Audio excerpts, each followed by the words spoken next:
Recording secretary, can you please start the meeting?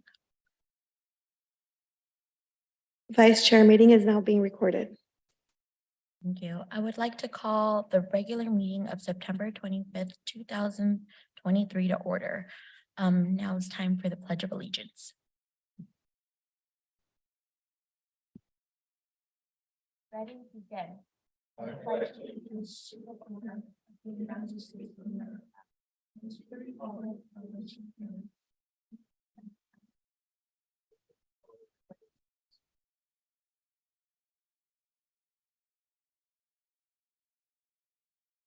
I would like to let the commission know that Commissioner Ramos will be joining this meeting via teleconferencing. Will the secretary please take roll? Commissioner Benninger, Present. Commissioner Escamilla, Here. Commissioner Leo, Here. Commissioner Ramos, Present. Commissioner Wu, Here. Vice Chair Oliva, Here. Chair Pham, Vice Chair quorum has been reached at 5:35. Thank you. Because Commissioner Ramos is joining the meeting via teleconference, I would like to kindly ask the commissioner to please confirm where she is joining from and if anyone over the age of 18 is in the room with you. Hi, this is Commissioner Ramos. I'm joining from the Hyatt Place Boston in the Seaport District. And there is no one in the room with me right now. Thank you. Before we begin, I would like to remind my fellow commissioners to turn your microphones on when speaking and off when non-speaking. And when speaking, please place the microphone about 4 inches away from you. Thank you. Members of the public may attend Planning Commission meetings in person or virtually via Zoom. I now invite the Commission Secretary to describe the way the public can access and participate in this meeting. This meeting is being live streamed via our portal at www.sana-ana.primegov.com/public/portal and to YouTube at www.youtube.com/City of Santa Ana videos. If you would like to provide public comment, you may do so in the following ways. Join the meeting via Zoom, enter meeting ID number 811-5418-0574. When the item that you would like to comment on is being discussed, please select the hand icon to let us know you would like to speak. You will be called upon by the name you entered. You can also join the meeting via calling 669-900-6833. Enter meeting ID number 81154180-574. When the item that you would like to comment on is being discussed, press 9 to let us know you would like to speak. You will be called upon by the last 3 digits of your phone number.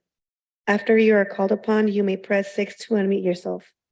For those who are attending this meeting in person and would like to provide public comment, please fill out a request to speak form and turn it into the secretary. All speakers will have 3 minutes to speak, and I will alert you when your time's up. Moving on to public comments on non-agenda and non-public hearing items. Secretary, does anyone wish to speak on any non-public hearing items? If you're attending this meeting in person and would like to comment on an agenda or non-public hearing items, please fill out a request to speak form and turn it into the secretary. If you are participating via Zoom and would like to comment on non-agenda or non-public hearing items, please select the hand icon and unmute yourself.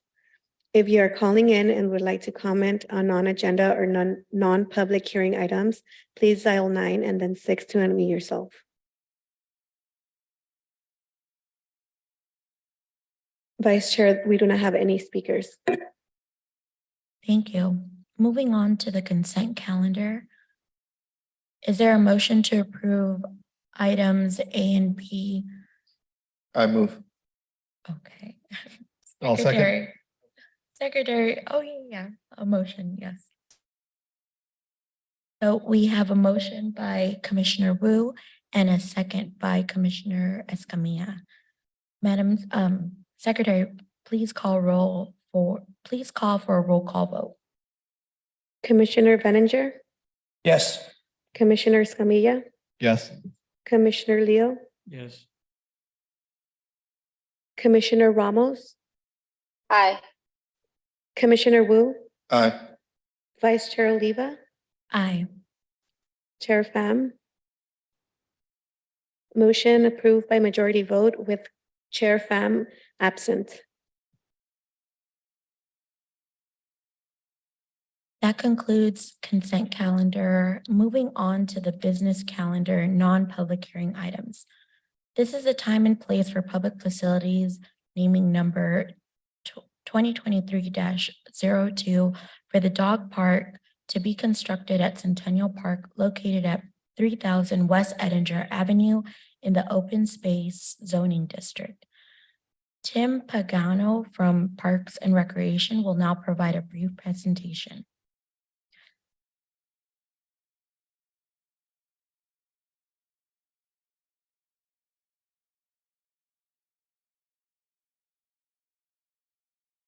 Good evening, Vice Chair and members of the Planning Commission.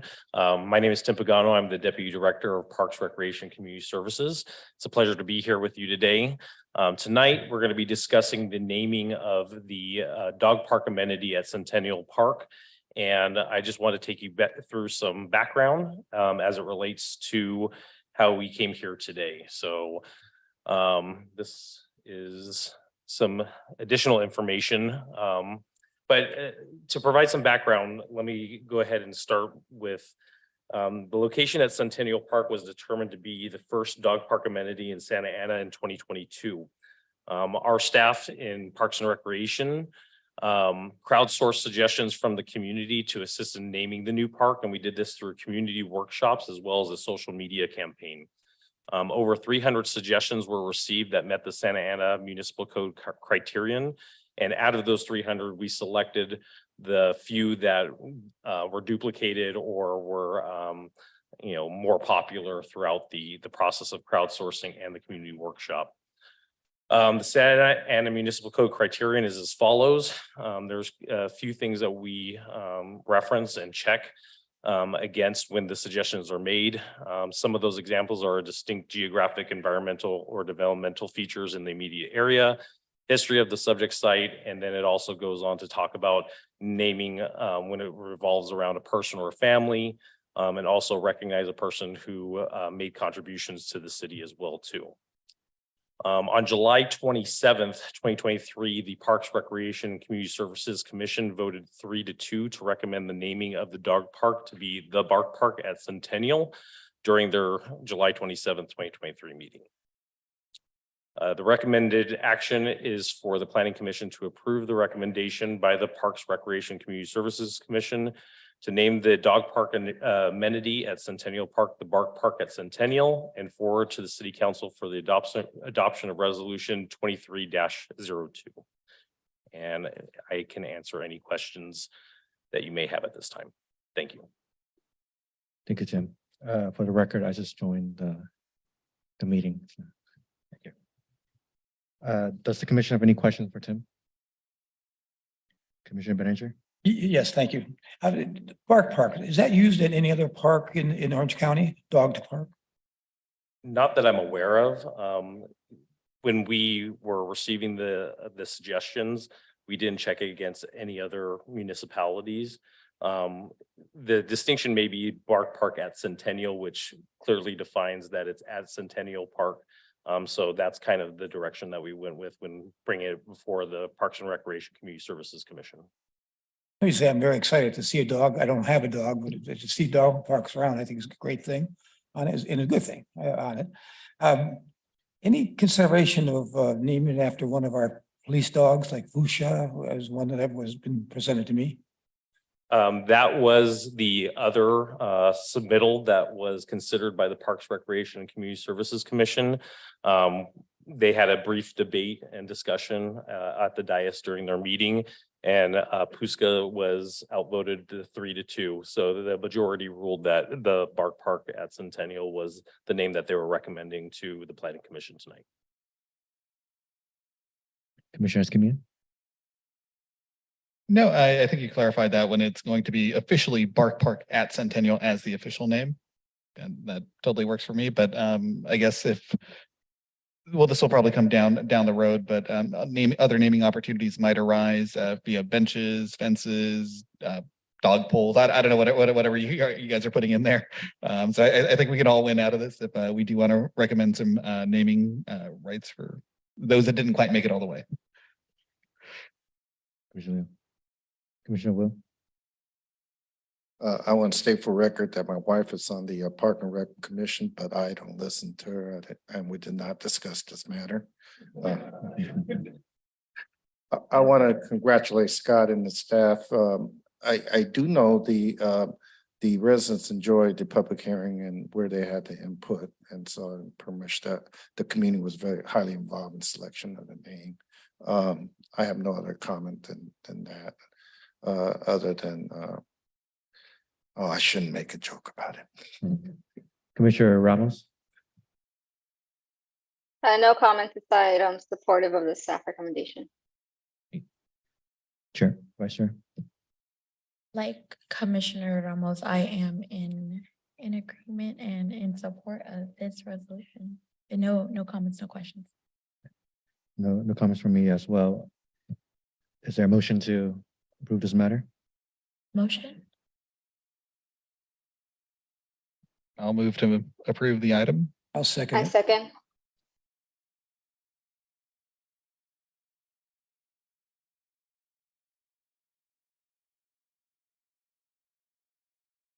We have a motion by Commissioner Escamilla and a second by Commissioner Berenger.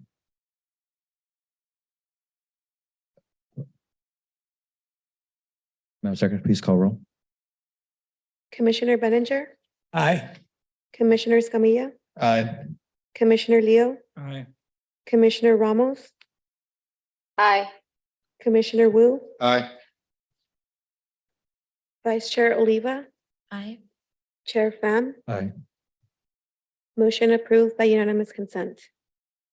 Thank you. That concludes the non-public hearing item. Moving on to public hearing items. I will now review the process for the public hearing so that everyone knows what to expect. Staff will first provide a presentation and answer questions from the commission. The public hearing will then be open. The applicant will then be given the opportunity to speak, limited to 15 minutes. Members of the public will then be given the opportunity to comment, limited to 3 minutes. The applicant will then be given the opportunity to respond to comments made by the public, limited to 5 minutes.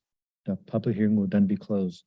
Discussion will return to the commission with formal action taken to approve, deny, or continue review of the application. Please consider the following suggestion when organizing your comments. Please state your name and address, which is voluntary. State whether you support, oppose, or are neutral to the proposal. Your statement should include all pertinent facts within your knowledge. Please note, decisions on this matter is final unless appealed within 10 days by any interested individual or party. Recommendation on this item will be forwarded to the City Council on a later date for final determination. This is the time and place for public hearing on item number 2, site plan review number 2023-02 and density bonus agreement number 2023-02. For the property located at 322 North Harbor Boulevard, located in the corridor land use district within the Harbor Mixed Use Transit Corridor Specific Plan. Before we begin, do any of the commissioners have anything they wish to disclose with regard to this item? Seeing none, Pedro Gomez will now provide a brief presentation. Pedro. Good evening, Chairman and Commissioners. The second item on tonight's agenda is a request for a site plan review approval and a density bonus agreement to allow the construction of a residential development consisting of 22 apartment units, with 2 units proposed as affordable to very low income households on the site located at 322 North Harbor Boulevard. As proposed, the project requires review and approval of a site plan review application, as the development would exceed 3 stories in height within the Harbor Mixed Use Corridor Specific Plan. In addition, the applicant is requesting concessions and waivers from the city's development standards through a density bonus agreement pursuant to California Government Code. Before I move on to the project specifics, I wanted to take a few minutes to provide an overview of the state density bonus law, The commission may recall that about 4 weeks ago, we also saw a project that was subject to a density bonus agreement application. And so I just wanted to make sure to provide a couple of informations regarding the state law. The law allows developers proposing 5 or more units residential units to seek an increase in the base density for providing on-site housing units in exchange for providing affordable units on site. The law encourages the development and availability of affordable housing by requiring the inclusion of affordable housing units within new developments. The law allows developers to seek up to 3 incentives and concessions and unlimited number of waivers, which are essentially variances from development standards that would help the project be built without significant burden and without detriment to the public health. And then pursuant to state law, a local jurisdiction is limited in its ability to deny requests and concessions and waivers, and is preempted from denying the increased density required by the density bonus law.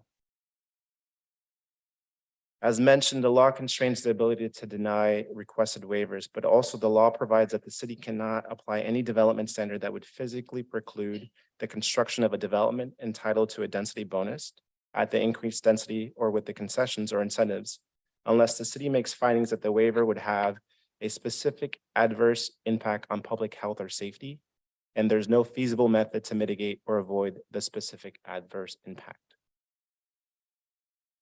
And then pursuant to the law, a request in concession or incentives shall be granted unless the city makes written findings based on substantial evidence of any of the following: that the concession or incentive does not result in identifiable and actual cost reductions to provide the proposed affordable housing, that the concession or incentive would have a specific adverse impact on public health and safety, or on any real property listed on the California Register of Historic Resources, and for which there is no feasible method to satisfy, mitigate, or avoid the specific adverse impact without rendering the project unaffordable to low income and moderate income households.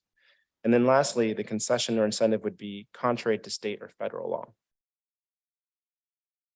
So jumping back to the project specifics, this project is located along Harbor Boulevard, south of West 5th Street, and it's approximately 0.34 acres in size, and is currently developed with a commercial building about 1,400 square feet in size. The site has a general plan designation of Urban Neighborhood High, or UN 50, and it has a zoning designation of Harbor Mixed Use Corridor Specific Plan with a corridor designation. There's a vacant site to the east, and the site is surrounded by commercial to the north and south, and multifamily residential to the west. So the proposed project includes the construction of a new 4-story residential building consisting of the 22 apartment units, approximately 3,300 square feet of open space, and 22 parking spaces. The development would include 18 one-bedroom units and 4 two-bedroom units, a fitness room, and a community room / leasing office. Each of the 22 units will contain full kitchens, bedrooms, bathrooms, and open common living areas and private decks. Of the total units in development, 2 units are proposed to be affordable to very low income households earning less than 50% of the area median income, or AMI. The project would feature a contemporary architectural style similar to many multiple family or mixed use residence communities under construction in the city. And it'd be complementary to the emerging architectural style in the specific plan area. The overall design, massing, features, and materials of the new construction would be compatible but differentiated from the existing neighborhood in the area. And this slide just provides a couple of site photos showing the existing commercial building that's proposed to be demolished in order to accommodate the proposed development. And the next couple of slides show the proposed site plan and landscaping. Here we have the site plan showing that we have vehicle access off of Harbor. Pedestrian access into the building is also proposed along Harbor, which we can see on the next image here. So this image shows that the design is going to be a podium parking with first floor surface parking, and then levels 2 through 4 would be residential on top. And you can see that the pedestrian access is taken from a lobby space, which then has direct access to an elevator and stairwell.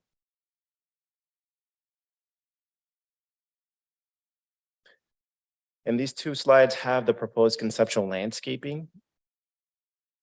It's going to show the landscaping palette for the site, which would include a range of high quality trees, shrubs, and ground cover. And this next graphic shows an outdoor common deck approximately 800 square feet in size on the second floor. And then this is the view of the second floor building plan, which provides a better idea of the unit breakdown as well as the amenities proposed.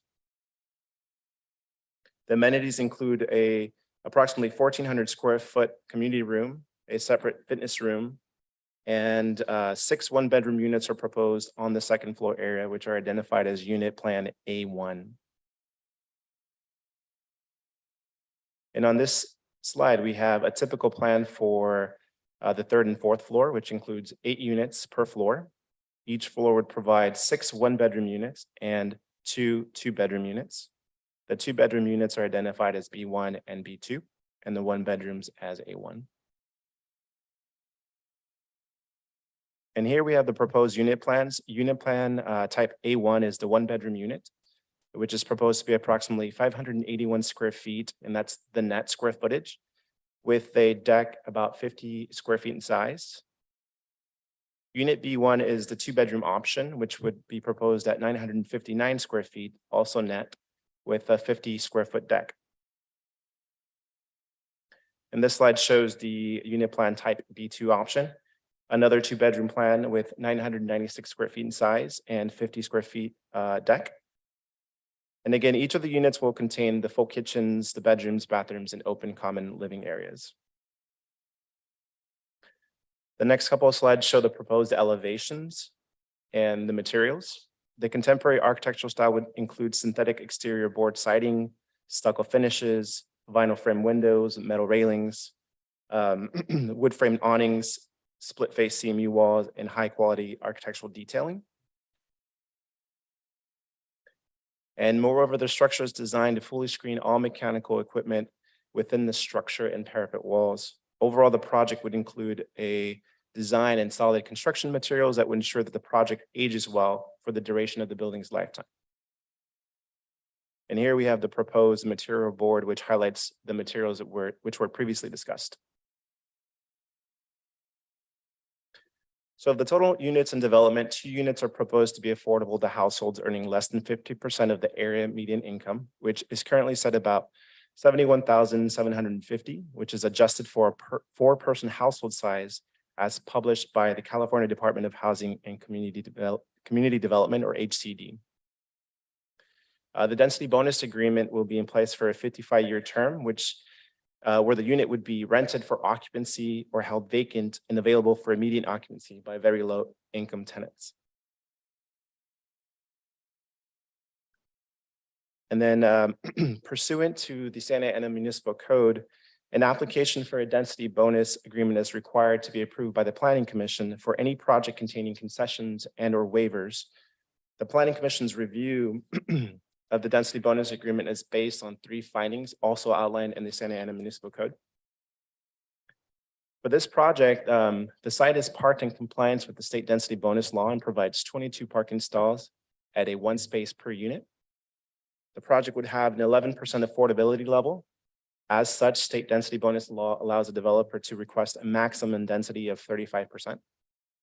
And then lastly, due to the project's 11% affordability rate, the developer can seek 2 density bonus concessions and unlimited waivers. This next table outlines the breakdown for the base density and then the state density bonus of 35%. Per state law, project's affordability level is determined by dividing the number of proposed affordable units by the allowable base density, in this case, 50 dwelling units per acre. And moreover, the law states that units added by a density bonus are excluded from the calculations. So based on this table, the total number of units that could be proposed are 23 units. The developer is proposing 22. The 35% state density bonus gives an extra 6 units above the base units of 17, which are permitted by our code.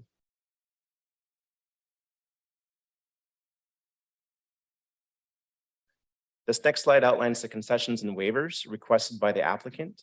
As proposed, the project requires 2 concessions and 2 waivers. The first concession is for a reduction in the required open space. The harbor specific plan requires an open space of the amount of 15% of the lot, The proposal is proposing 5% or 800 square feet. To help alleviate the common open space deficiency, the project is proposing the community room, which is about 1,400 square feet, the separate fitness room, and an average of 50 square feet of private open space per unit through the use of balconies and decks. The second concession is required to alleviate or to deviate from the specified frontage types required as part of the specific plan. The proposed design does not provide a frontage consistent with the specific plan, so it requires that concession. And then the first waiver proposed or required is to allow a reduction in the required lot width. The specific plan makes mention of lot width required between 125 and 200 feet for this building type. And the existing lot measures 100 feet wide and therefore requires a waiver. The second waiver is for the type of on-site open space provided, or I guess in the manner. It's for a reduction in a specific requirement for 2/3 of the open space to be provided to the sky or open to the sky, and that it be designed as a courtyard or forecourt design. So when analyzed together, the requested concession waivers could be avoided if the project were designed on a different site or using a different site plan. If the project was designed on a larger site with multi-level parking and or subterranean parking, or if the applicant used different building materials to construct a taller building, additional area in the site would become available to provide the open space requirements and allowed building frontage. However, these changes would increase the development costs, resulting in a housing project becoming financially infeasible due to significant increased financial implications and an alternative construction type compared to relatively smaller scale projects. In addition, the changes would reduce the number of units that could be constructed on site, therefore eliminating the affordable housing units that would result from the project. So in conclusion of the analysis, staff found that the project satisfies the purpose of the state density bonus law and the Harbor mixed use corridor specific plan and assist in accomplishing the goal of providing affordable housing opportunities in the city. In addition, the project provides an opportunity for additional housing and development on the site that would otherwise continue to remain as a commercial parcel. It provides for an economically balanced community by providing housing on different demographic and income levels. And it's designed to be compatible with the scale of other residences in the area and be consistent with the general plan goals and policies. So again, pursuant to the Harbor Mixed Use Corridor specific plan, any structure that exceeds 3 stories in height is subject to discretionary review and approval of a site plan review application by the Planning Commission. And this is for compliance with the specific plan. This development would meet all required development standards and city design guidelines, with the exception of the requested concession and waivers identified as part of the state density bonus agreement analysis. The project would be compatible with the adjacent development and achieve the design and development principles outlined in the specific plan. And the overall design, massing, and features and materials of the new construction would be compatible but differentiated from the existing neighborhood. And then the city's development review committee has reviewed the project and finds that it's in compliance with the majority of the development standards contained within the specific plan. And then lastly, approval of the site plan review application would be consistent with the goals and policies of the general plan. Project would contribute towards the city's rental housing stock and serve the needs of diverse and underserved populations. And it would contribute towards an economically balanced community by providing housing for different demographic income levels in an area rich with employment opportunities, commercial development, and market rate housing. And then pursuant to our Affordable Housing Opportunity and Creation Ordinance, or AHOCO, the applicant is required to provide at least 10% to very low income on-site affordable housing units. 2 very low income units would be required to be provided on site to be rented for occupancy or held vacant and available for immediate occupancy by very low income residents. The project would satisfy the AHOCO by providing 2 on-site rental units for rent to very low income tenants. And the units would be dispersed throughout the community and will contain each 1 bedroom and be approximately, and this is where it differs, 633 square feet in size. This is the gross area, not the net, with a 50 square foot deck. The developer's inclusionary housing plan has been reviewed by the city's housing division, which determined the unit type to be restricted as affordable. And it's based on the breakdown of the total units proposed. In this case, the 18 one-bedroom units proposed versus the 4 two-bedroom units. And then pursuant to the California Environmental Quality Act, an environmental impact report was prepared and certified in 2014 in order to address the potential impacts associated with the Harbor Mixed Use Corridor Specific Plan. At that time, a Mitigation Monitoring and Reporting Program, or MMRP, findings of fact and the statement of overriding considerations were adopted with the 2014 EIR. This development is not anticipated to provide additional environmental impacts not addressed in the 2014 EIR. No additional environmental review will be required. And then based on the analysis, a notice of exemption will be filed for the project. However, all applicable MMRPs in the original EIR will be enforced. And then lastly, there is no fiscal impact associated with this project. Therefore, staff recommends that the Planning Commission adopt the resolution approving site plan review number 2023-02 and then density bonus agreement number 2023-02. That concludes staff's presentation. I'm available to answer questions at this time. And I did want to note that the applicants are here to answer any questions if need be, and that the information provided as part of this project or this presentation does not take into account the full construction plans or full development plans that were provided as part of it. So what's not provided is grading plans, specific improvement plans, but what was pertinent to this project was provided for the commission's consideration. Thank you, Pedro. I'll bring you back to Commissioner Bellinger. Thank you, Chairman. Question, as part of our policy, does the fire department get a review of this building? Thank you, Commissioner. Was the question about the fire authority? Does the fire authority look at this building and give approval? They do. They're Okay. part of the development review committee. Okay, and is this building going to be wood or steel? You know, that's probably a better answer or a question for the developer, but my guess is wood. Okay, I noticed on the site plan, there's a proposed transformer, which is going to be on Harvard Boulevard. Is that, question I have in that, usually you don't want to get people near transformers. Will that be protected in any way or shape or form? Looks at the, Thank you, Commissioner. I have that on slide 15 now. It looks like it's being proposed behind the property line within the private property. Usually as part of the location for these, we do have them screened as far as planning requirements and other safety measures as far as public work requirements. because just looking at it, it's a nice little L for homeless to move into that spot. Maybe this is again for the developers, there's going to be any sort of screening to protect that area from becoming a home site for homeless. And then I assume the development landscaping will be maintained by the site.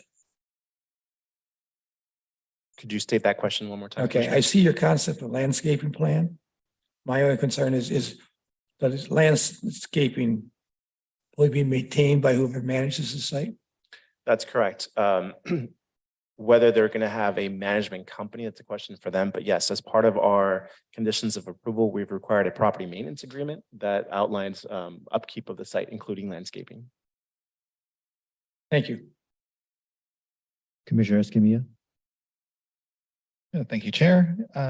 I guess the first question, since we're already on the topic of landscaping, was there any opportunity to add an additional a tree just on the, I guess, the most the most northerly corner of the site, or is that triangle just a little too small for a street tree? So just trying to get as much tree coverage along Harbor as possible. Sure. Are you referring to this area here adjacent to the drive? That's correct. entrance? Yes. So this site is pretty limited in size, and in addition to I think it was a 12-foot dedication, it resulted in an area that, you know, does not provide much room for landscaping. And there's additional visibility concerns if we did plant a tree in that location. Right. I think there was also some concerns about the drive apron extending it adjacent to the other site. So this resulted in a situation where you wouldn't be able to provide landscaping or trees above a certain height. Okay, and just to confirm, because this is like one of the last, and maybe for the public works folks in the audience, one of the last little portions of the of this section of harbor that hasn't quite been widened yet. So I see that there is still kind of the sidewalk jog here. So anticipate the the final sidewalk line to be a little bit kind of more set back to the north and pretty much matching what's on the south side, I guess.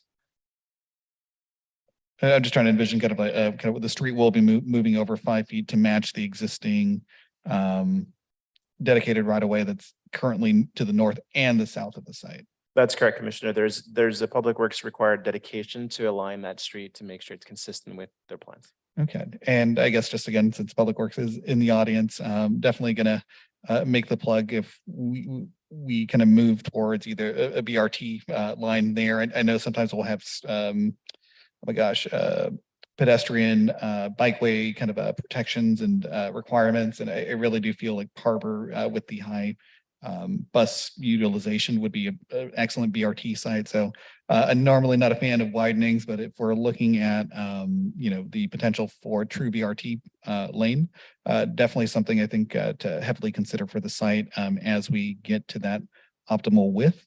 Oh my gosh. There was a line that you had mentioned about not meeting the frontage requirement. What would the standard frontage be here? Is it just the commercial frontage that would be required in the subzone, or? The specific plan outlines specific, like a gallery or arcade frontage. It's very specific per Yeah. building type. And what we're finding is that these contemporary style buildings don't necessarily go well with an arcade, for example, right? Mhm. So in this case, the project's just been designed to not be consistent with the maybe scope of 3 or 4 frontage types that were outlined. Okay, it's specific, okay, because it is we're getting a different style of building than what was anticipated for the site. But I guess even if you're bringing up the question of an arcade, have we actually installed any new contemporary arcades since we've introduced that language into the code? I know that was like with the transit zoning code. Theoretically, you could extend out into the public right of way, but then just the permitting process is probably more extensive than any developer would want to go through, but we still have an arcade as a frontage type.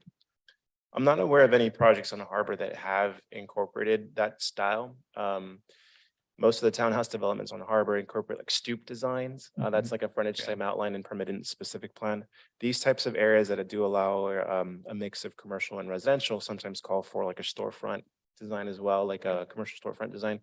In this case, this project just went with a straightforward residential, and none of those applied to the design that they were proposed. Okay, and in the last, I guess, density bonus item that we had in front of us, there was kind of there's troubles and issues that we had with the hammerhead design for the waste and recycling access or waste access. So is this basically solved, or they at least kind of solved it by doing kind of a mid-building hammerhead, something kind of that little T section there? That's correct, Commissioner. The Development Review Committee and the applicant spent quite a bit of time to design this site plan to ensure that the trash circulation on-site pickup was safe. And so this design allows for on-site pickup and allows for someone to come in and do like a 2 or 3 point turn and get back out on harbor. Okay, but it would still be impacting the overall site design. So we'd have a little more play if we didn't have that similar kind of hammerhead requirement. That's correct. Okay. And then just the other thing on final material. So I always say, like, if we can ever build something that looks good after it's been roughed up and dirty, after a couple of decades, I think that's always a plus. So I think that the hardy siding will probably last. Stucco might be a little bit weird if we don't go with the right grain. But on the CMU block, if there's anything you can do to add additional texture there so it's not quite so flat. I know the existing structure, I believe, is just a very flat, plain CMU design, but if there's anything that adds an additional level of texture, relatively small cost, but I think might be worthwhile here. Thank you, Commissioner. Yeah, thank you. Commissioner Leo.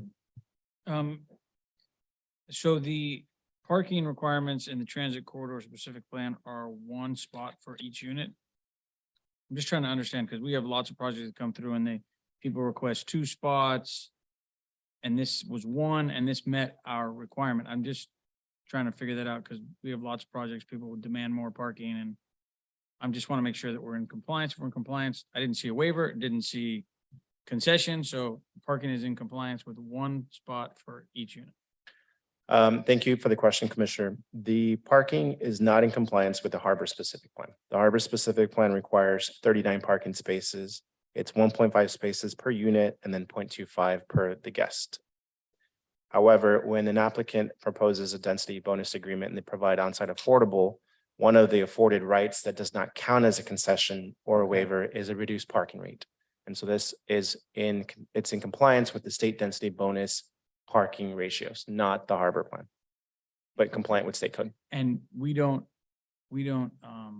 anticipate any impacts parking wise in the surrounding area backside of this. I mean, I'm thinking not so much for the one bedroom, but even though the one bedroom probably would have two cars or 1.5 or 1.4, but the two bedrooms, I wonder about and where these people are going to park or not park. I know it's on harbor where buses are, and lots of folks use the buses, but I'm just trying to figure out because that's normally the complaint you get from somebody up here is parking, and with the density bonus goes away. So I'm just trying to figure out if there are going to be neighborhood impacts, is there a way, do we need to mitigate those even though they get basically automatic approval with the density bonus? Is there anything we need to do? Or are we just there's 22 units. What is that? You said 39 spaces. They're given 22, 17 spaces. If it's not going to be around there, I don't know where they're going to park. So I'm just trying to anticipate any future issues, especially in the neighborhood surrounding or behind project. That's all. Yeah, thank you, Commissioner. We recommended a condition of approval. It's condition number 6 as part of both the density bonus agreement and the site plan review, to have the applicant provide a planning or a parking management plan prior to the issuance of building permits. So we are sensitive to that concern as well. And so because we are limited in what we can require in regards to the number of parking, we do want to make sure that there's other options such as parking permits or maximum time that vehicle can be on the site to ensure that those concerns don't happen, or not as often anyways. Thank you. Commissioner Wu. I like the conditions that you worked out for the bonus, but I wish there was more affordable, for the low income, very low income. If you take the 2 low income unit and you divide it by 22, you actually get 9.9%, 9.09%. And I think you mentioned in your presentation that it's 10% that they met somewhere, right? So they didn't meet the 10, they owe us, it's 9.9%, 09%, right? Thank you, Commissioner. Yes, the fractional 0.2 is being offset by in lieu fee.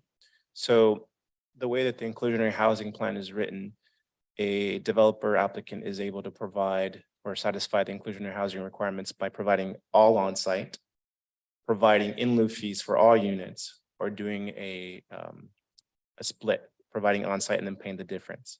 So in this case, we're providing 2 on-site, but paying the difference of 0.2. And we're working that out with the housing division. So they could have 23 units, right? But they chose not to. What was the reason for that? So largely based on the constraint of the site. So the site, in my opinion, is rather small. Yeah. So there were already design challenges in regards to making like trash circulation work. Design challenges with setbacks and design challenges with the dedication required. So all of this, once you start carving out the site, you end up with a site that, can only produce a certain number of units. And then you ended up with 22 instead of 23, and it just works out based on the applicant's pro forma. And so the lawnmower place goes away, right? They changed the string on your trimmers too, they're for free. But anyway, yeah, the other commissioner asked the scores I have, so I think you did some great trade-off for the size of the property and all that. And I guess you can have some work after we approve it, if we approve it, in terms of following up on those conditions. Thank you. Commissioner Ramos. Thank you. Yes, I have a few questions. So my first one is for staff. And that is the developer able to make choices regarding like the number of affordable units or the unit affordability level that go beyond the requirements set by the AHOCO, our city's inclusionary housing policy? Thank you, Commissioner. If I understood the question was if the developer can provide affordable units beyond what's required in the AHOCO? Yes. Short answer is yes, they could if they wanted to. Thank But- you. Sorry, did you want to finish? I maybe was gonna end that by suggesting that that question be also presented to the developer to give them an opportunity as why the project was presented the way it was with the two very low income. Thank you. Yes, I do have follow-up questions for them as well on this. My second question for staff is at what rate per square foot is a 0.2 being charged to them for the like percentage that they would owe us on affordable units? If I recall correctly, I believe it might be $15 per square foot.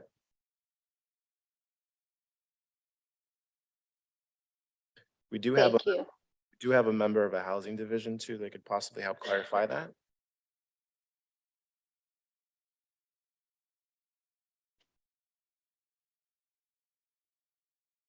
Commissioner Ramos, do you need further clarification? We do have our housing division member here as well.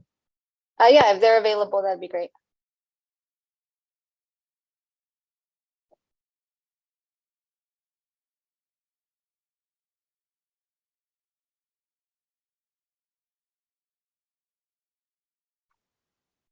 Good afternoon, Commissioners. I'm Claudia Fernandez Shaw, Housing Program Specialist. And to answer the question, to confirm, Pedro was correct, it is $15 per square foot.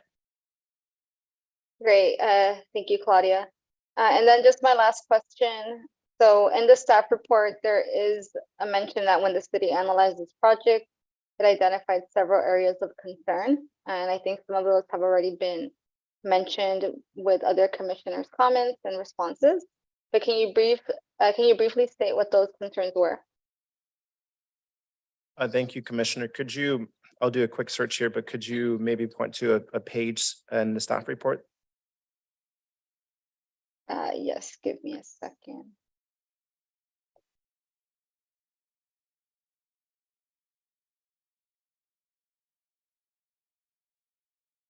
I think maybe page 4, possibly right before. Yes, page 4, that top continuation of the paragraph.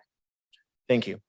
Yes, so for any of these projects, whenever a project doesn't meet the intended development standards outlined in any of our zoning requirements, there's always concerns that staff has. These development standards have been vetted as part of a specific plan when it got adopted to ensure that, the right project gets developed, meeting all of the requirements, and it provides the amenities, the parking that are required per the area. When we say that there's several items identified of concerns, for example, one of them is parking. Yes, that's an area of concern that we share with the commissioners as well. But again, because we are limited in what we can request or provide, we do have recommended conditions of approval to help address those concerns. So that's one example. The other example could be the open space, right? Our code requires 15%, and when you provide 5%, that's a big difference in the required open space, which leads to reduced amenities for the residents living in the area. But again, in this case, to help supplement that, the developer is providing other forms of, we'll call them open space, in the forms of a fitness, community room. So there's other methods for them to provide higher amenities while not being able to provide the 15%, which takes up a big portion of the lot. So that's kind of what we mean when we say we've identified several concerns. Thank you, Pedro. And just one last follow-up question on that. So you mentioned some of the things that they're providing in lieu of that open space, like a community room. Do you know if and I'll also ask this to the developer, but have there been any conversations with the developer about making that space accessible to community members and community groups that live in the area, but may not be tenants of their project? I'm not aware of that. Great, thank you. That's all of the questions I have for staff. Thank you, Commissioner Vice Chair. I had a question regarding the very low income, how that is decided. Is it limited to only 1-bedroom units, or could there be a very low income 2-bedroom unit? In this case, because the majority out of the 22, 18 are 1-bedroom units, and the calculation, it only required them to provide 1-bedroom units as the very low income units. But it's just a recommendation. Pardon me? It's just a recommendation. It's not so much a recommendation, it's the way the calculation is done. So they decided to go with that.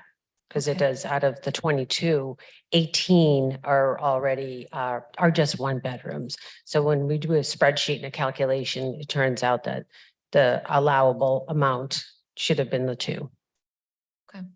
Thank you. And then my next question is, if I know it's a density bonus agreement law, but is there any way that there could be accessible parking spaces for people with disabilities, or is that not proposed in the 22 parking spaces? They will be. Any project, regardless of whether it's a state density bonus project or just a regular project, is required to comply with the California Building Code, which outlines requirements for accessible parking based on the number of parking spaces you're providing. So this one will comply when it goes to the project or the building plan check submittal process. Thank you. Pedro, the setback on the lot, or the setback a concession, or is the underlying zoning code 5 feet from all sides? Now, if I recall correctly, these projects on Harbor, because we're trying to create this interface between different modes of transportation and in urban design, allows certain projects to go up to zero lot line, essentially.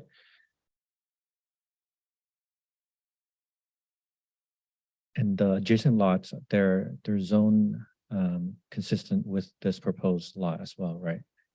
To the north. To the north. It would be as well, yes. But in theory, there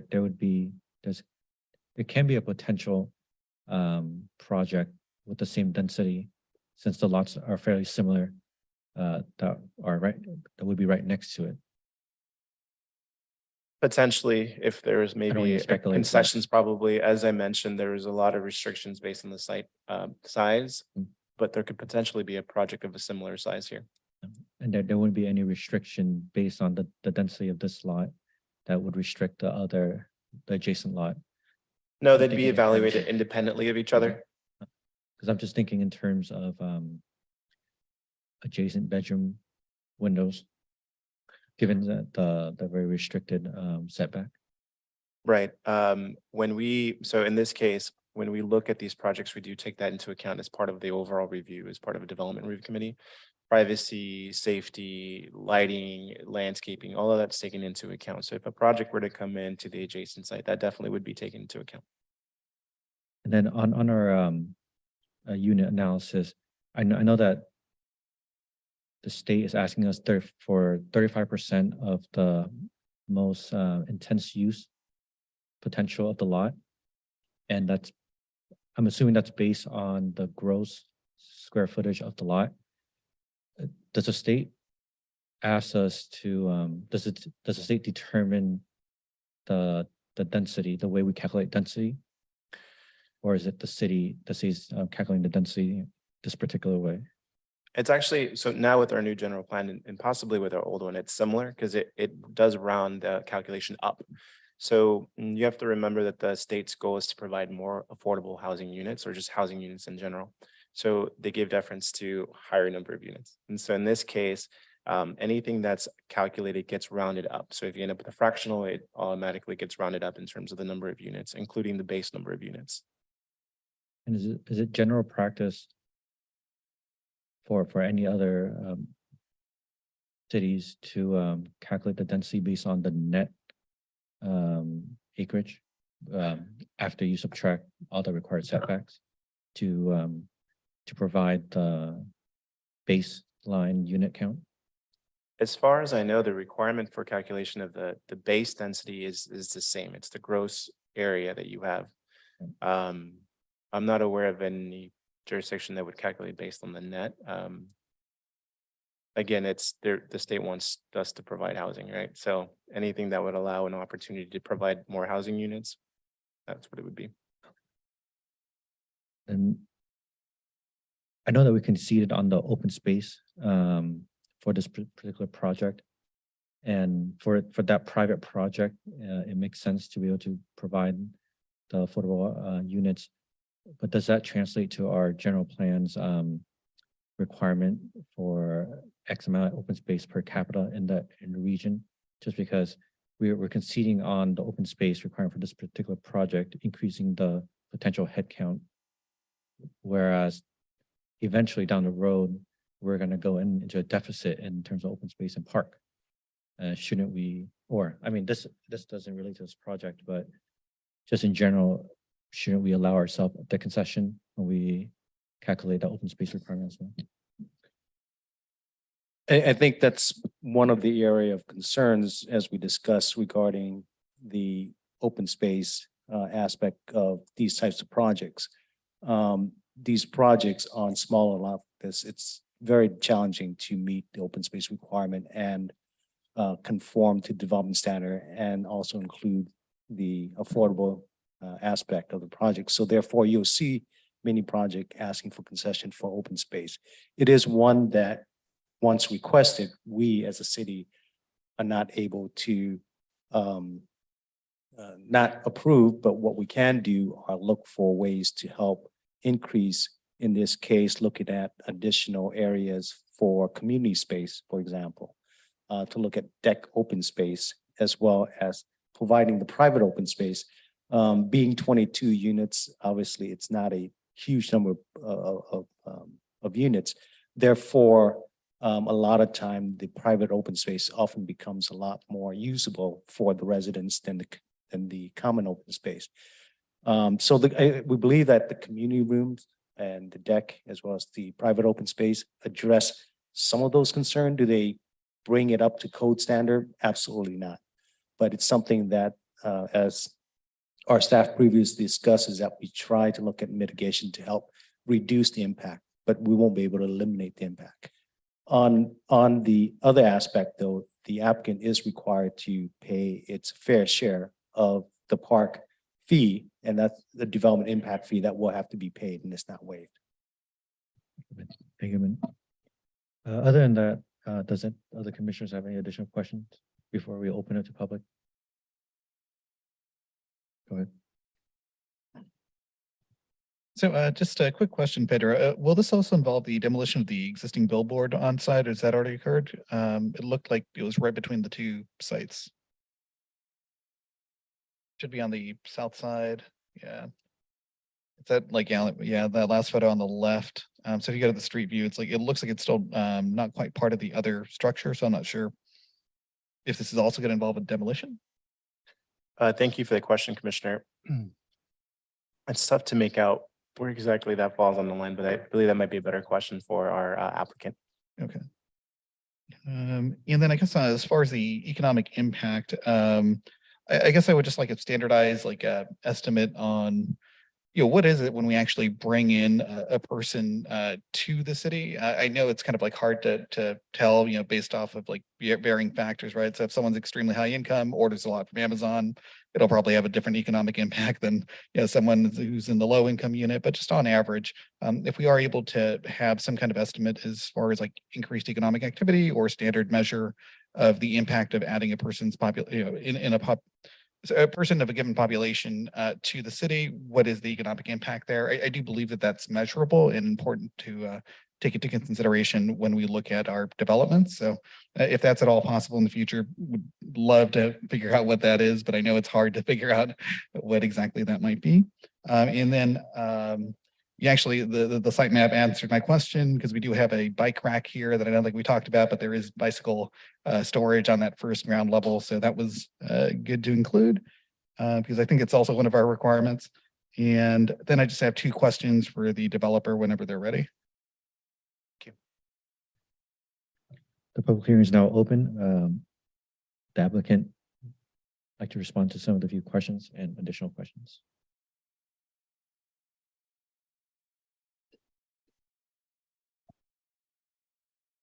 Hello, Commissioners, and I appreciate you guys being here on the afternoons after your day jobs. This has been a project that's been a long time coming. Before we came on board, the owner had proposed a couple of different commercial sites with some bridges but what ended up happening here is like the project that you saw on August 28th, the trash drives the project. You know, and especially on this site because we're on Harbor Boulevard, which is a high-speed, wide boulevard. And we also are getting, we've got 12 additional feet being taken from our front yard for the street widening, which Manuel, I think you addressed. There was a whole host of questions here, and maybe I'll try to go through them, each one of them, and address those for you. Commissioner Bessner, you asked about whether it's going to be a wood or steel building. It's going to be a wood building with a concrete deck podium. So it'll be at the first floor, it'll be a concrete deck with wood on top. You asked about the transformer. The transformer is in the only place it could possibly be. You have to isolate the transformer from other utilities. It's got to be behind the property line, and it's got to be a place where, it's safe from SCE standards. There is a gate right behind the transformer. You can see on the slide right there. That'll keep, people from entering the side yard there. But, and there'll be a tree in front of it there. There was also a question about the maintenance of the landscaping. We are going to maintain the entire site throughout the project. It's all private landscaping. I believe the city does maintain the landscaping in the right of way, but in this instance, because the street's going to be widened, eventually half that landscaping is going to go away in front of our property line.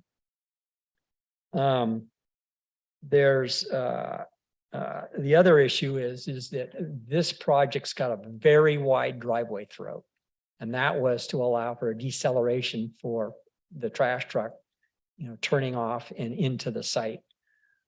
And you had, I think you had asked about a tree, whether a tree could be on that northeast corner, and there's some sightline issues there. So somebody that's trying to pull out and looking left for the traffic, if there's a tree there, it would be in their sight line, which would be an unsafe issue. The billboard is going away. It's still there, but it's going to go away.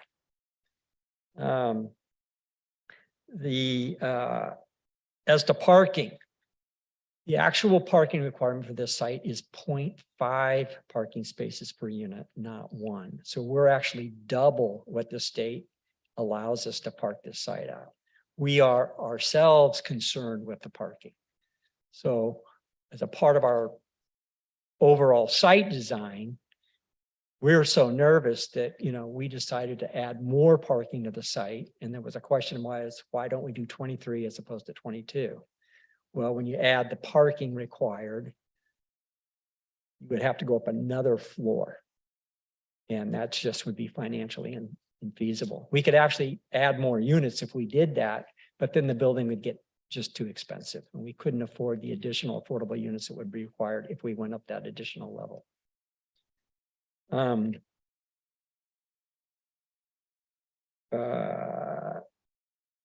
There was a question on accessible parking. In the parking plan, you can see there's two handicap spaces, 3 handicap spaces. So there are accessible parking spaces provided.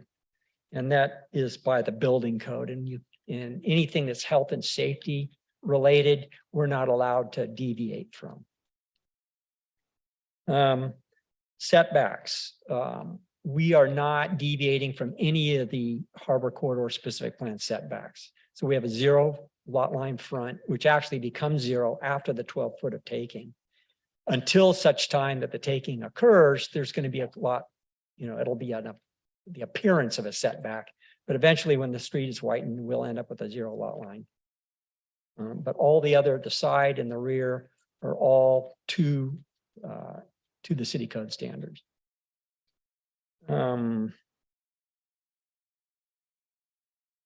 I think I addressed most of the questions, but we want to thank again Pedro and his staff and Claudia for working diligent with us. And I think we've gone through 12 iterations of this particular site plan. So there's been a lot of back and forth with staff on this.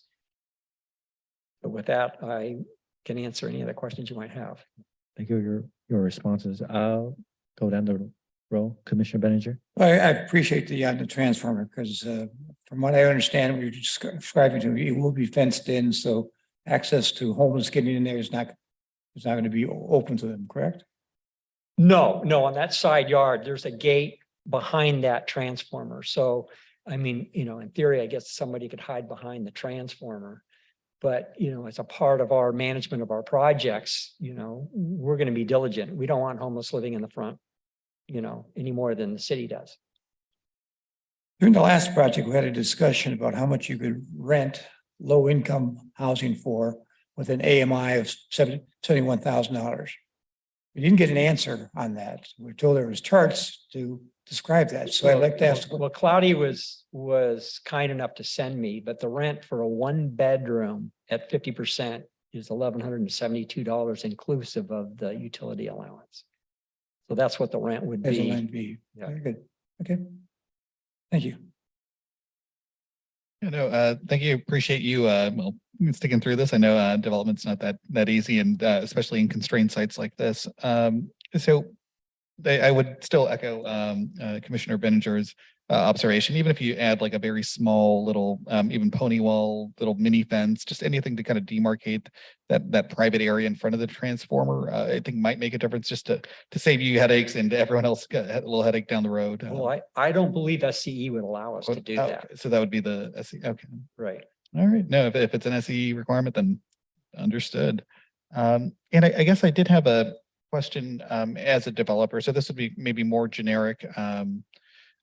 Do you ever find like there is a particular kind of break even point when you're doing stack parking or anything that would still be maybe still single story but stacked? Is there kind of like a cost break even point where it kind of makes sense? Because it depends on the location. I mean, in our instance, we're doubling the parking because we aren't comfortable with parking this as at a half a parking place per unit. And the reason it's a half is because we're right adjacent to a high-speed corridor. There's buses that come by. I think it's 10 minutes or less, or 12 minutes. There's a calculation. And because we're on this high-speed corridor, I mean, essentially the state's going to no parking. I mean, there's many communities like Oakland requires no parking for its high-density sites. I used to work for Oakland as full disclosure. So yeah. No, I'm very aware there. No, but really just to kind of see like if it would make sense at any particular point in time to rent out or lease and separate and not bundle the parking. So just that if someone wanted to pay the extra $200 a month for a space, or it really just to kind of develop that option. I'm just trying to understand from your perspective if there is ever like that point where it makes sense for you as a developer and then makes sense as additional income as a space rental. But I'm just trying to get to that because there's certain parts of the code that I'm looking at least that we might want to revise to unbundle some of our parking requirements.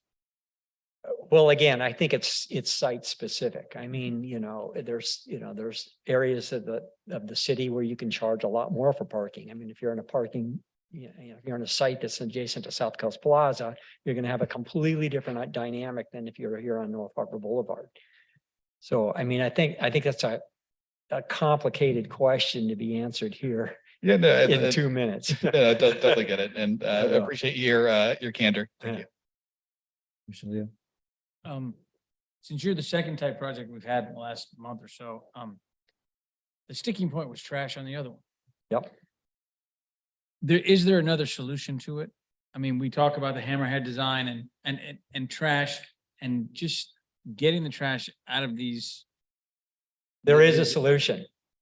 The solution is for the city to work on a trash plan that allows for scouting trucks and for those scouting trucks to take the trash bins offsite to load them onto these big trucks. The issue is you've got this ginormous truck coming onto the site and it's got to have a hammerhead to back up. I mean, it's like putting a fire truck on the site. Right, no, I think to myself, like, we've constrained development, possibly affordable units, because you've got to have this design to get this big trash truck in. Yep.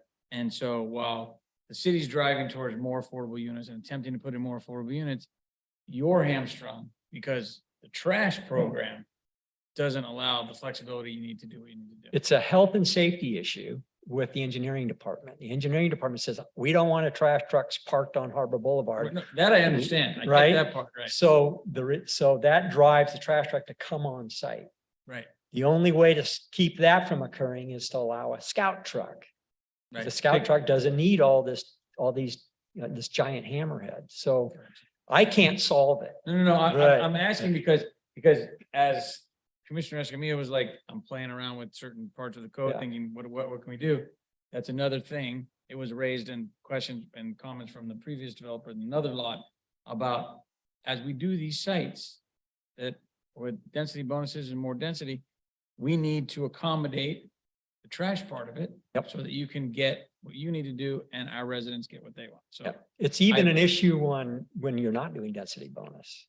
I mean, it would be very difficult to achieve the density allowed under the code mhm. with this trash truck All right. requirement. Thank you for your comments. Sure. Commissioner Wu?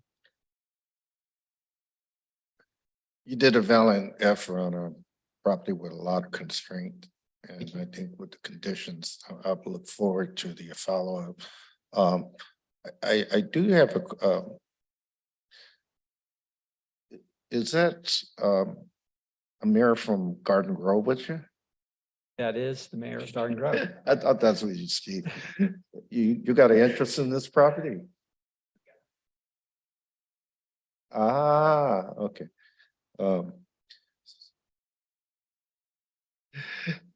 You did a lot of juggling with the constraints that we have. So like, oh, I know what I was gonna ask you.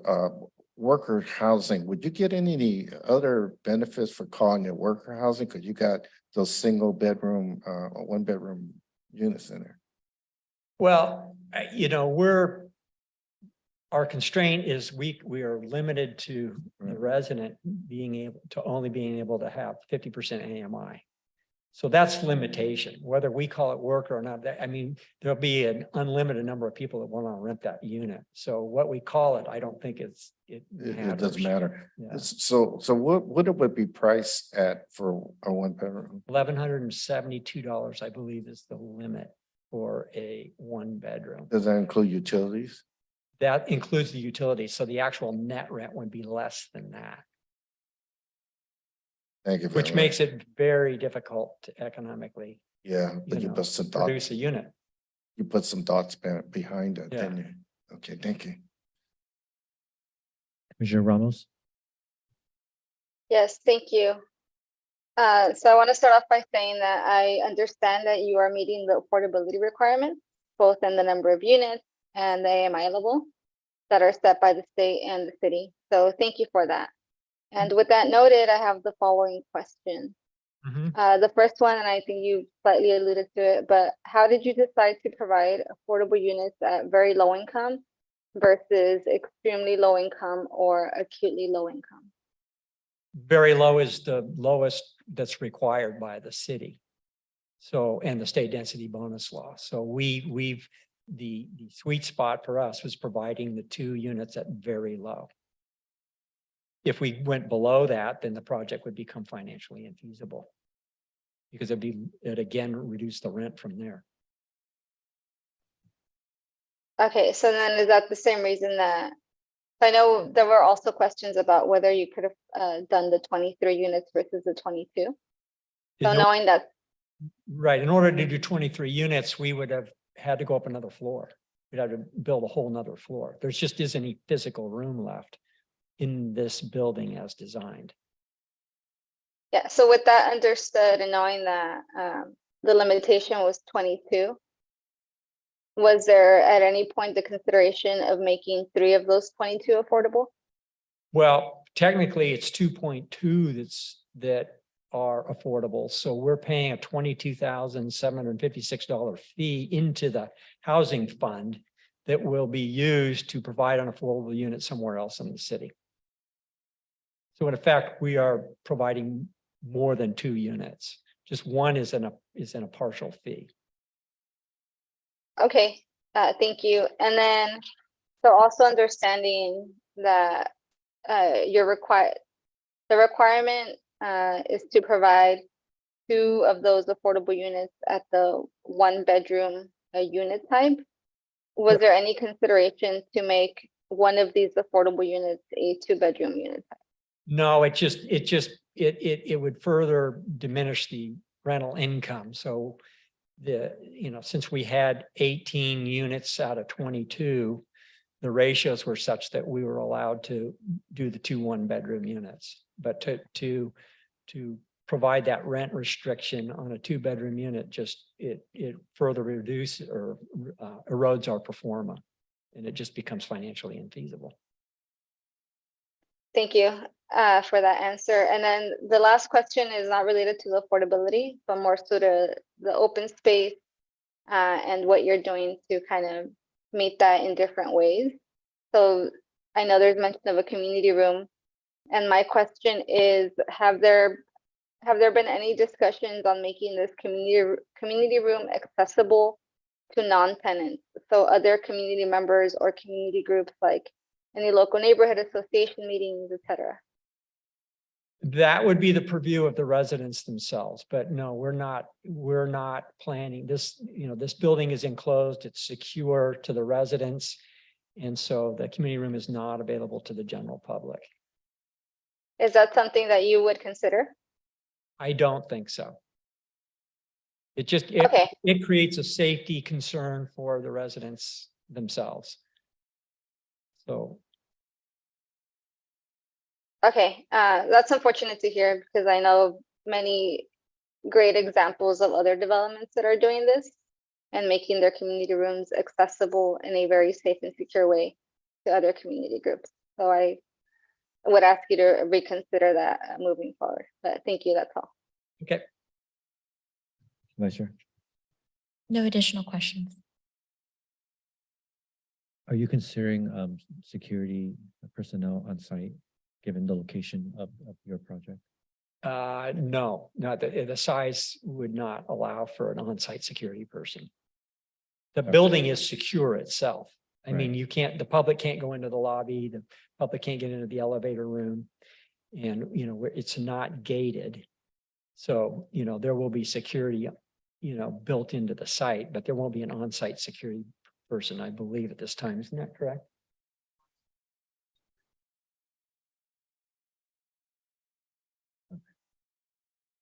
Okay. Because my suggestion would be, because I know there's other developments on Harbor that has an issue with, because your site is adjacent to single family residential on the other side of Harbor, and there has been some issues with parking, leading into unsecured parking spaces, since I know that you don't have a access gate. That's my recommendation. We would love to have an access gate, but it doesn't, Oh, yes, it doesn't I know. work. We can't do it. With the 60 feet. Yeah. I understand that. But that was my recommendation is, I'm not asking you to commit to it, but to consider securing the site, just because you have a large overhang with the covered parking, Right. and you have an unsecured entrance to the site. I know that there's a secure entrance for your occupants, but that's a relatively large drive. And given that you've seen activity on Harbor, and having such a large open space, subterranean, or not subterranean, but relatively enclosed with your tenants accessing their vehicle, I would suggest a security plan if possible. I'm sure if we have the issues in the future, we will deal with it. But thank you very much for bringing that to my attention. Other than that, is there any other question for the applicant?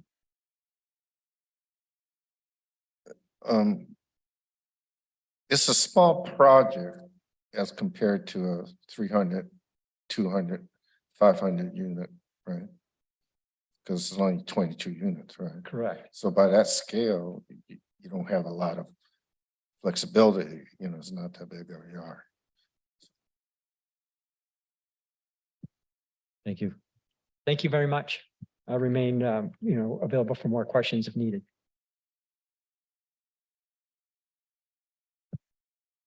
Madam Secretary, have we received any written communication on the matter from the public?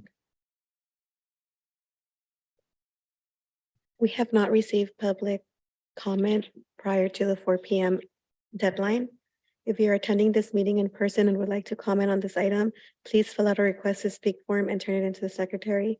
If you're participating via Zoom and would like to comment on this item, please select the hand icon and unmute yourself.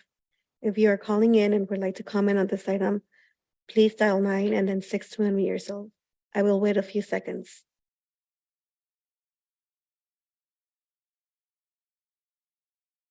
Chair, we do not have any speakers. Thank you. Seeing that there's no additional speaker, the public hearing is now closed. Is there a motion to approve? I move we adopt a resolution approving site plan review number 2023-02 and density bonus agreement number 2023-02 as conditioned. I second that.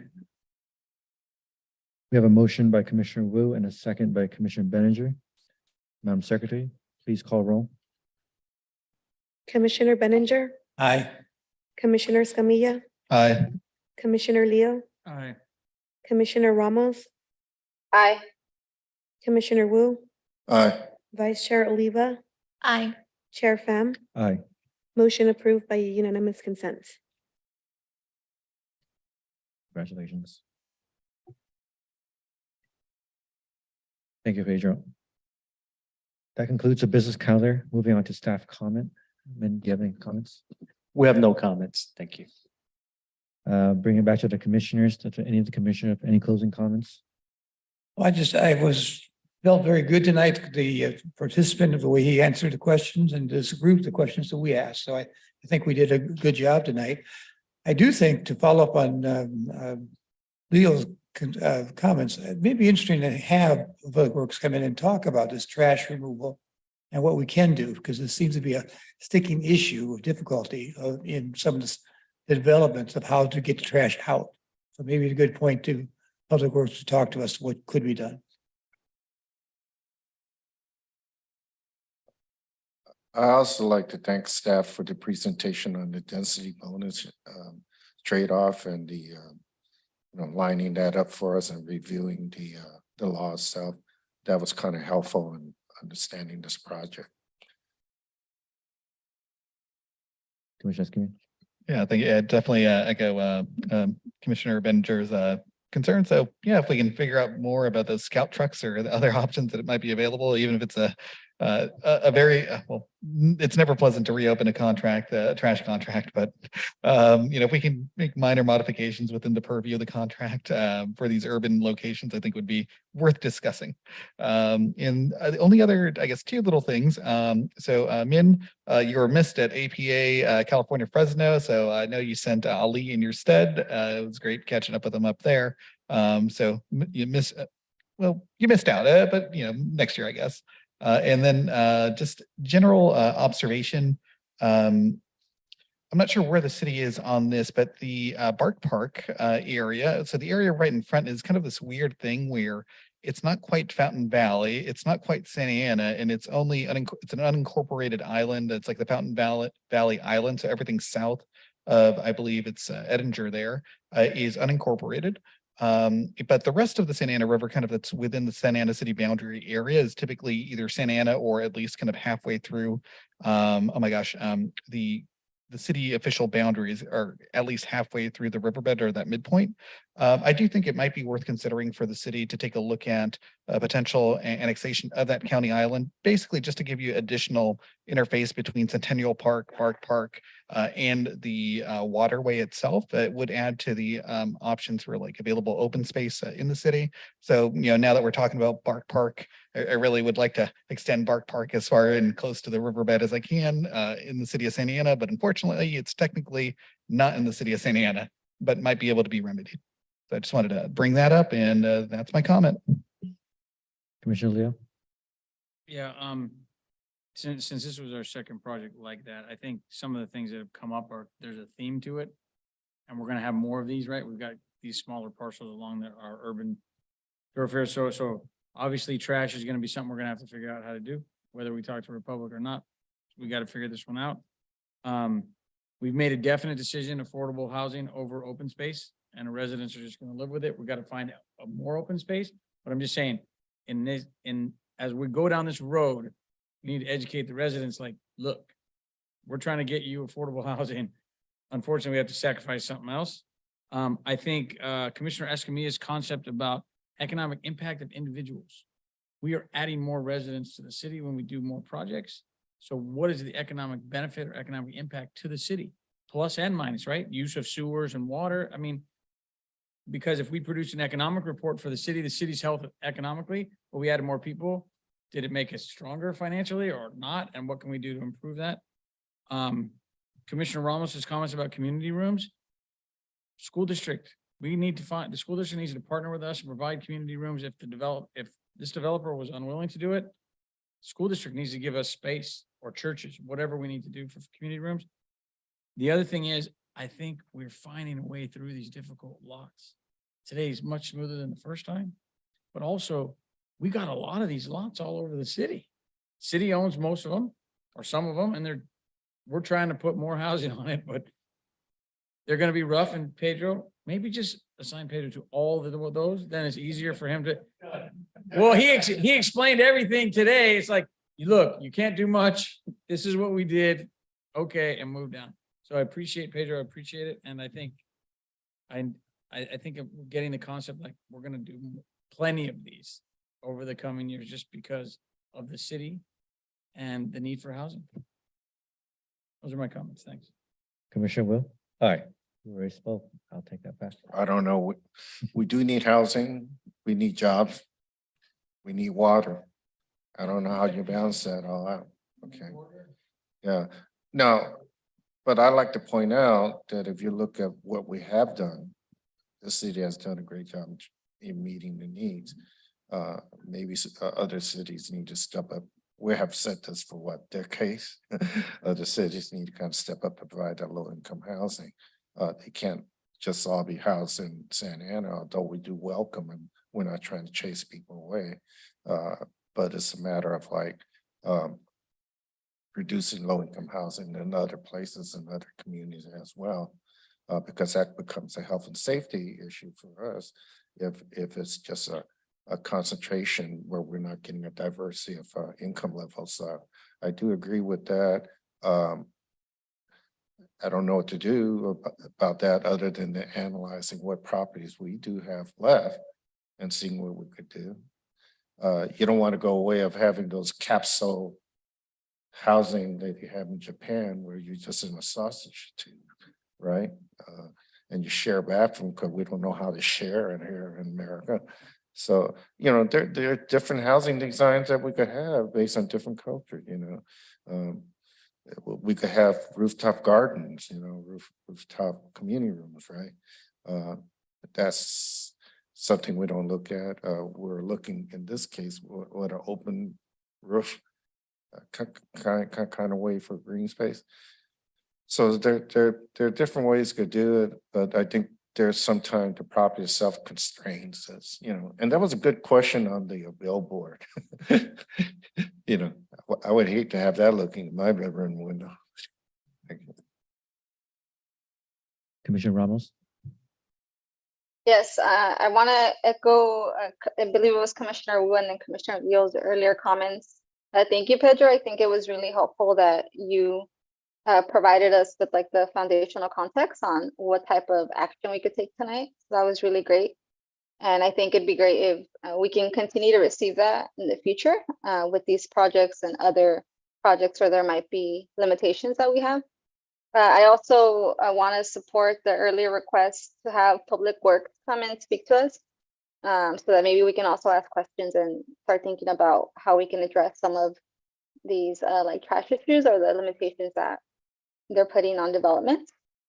And then for the last one, just like a follow-up on the making community rooms within developments more accessible.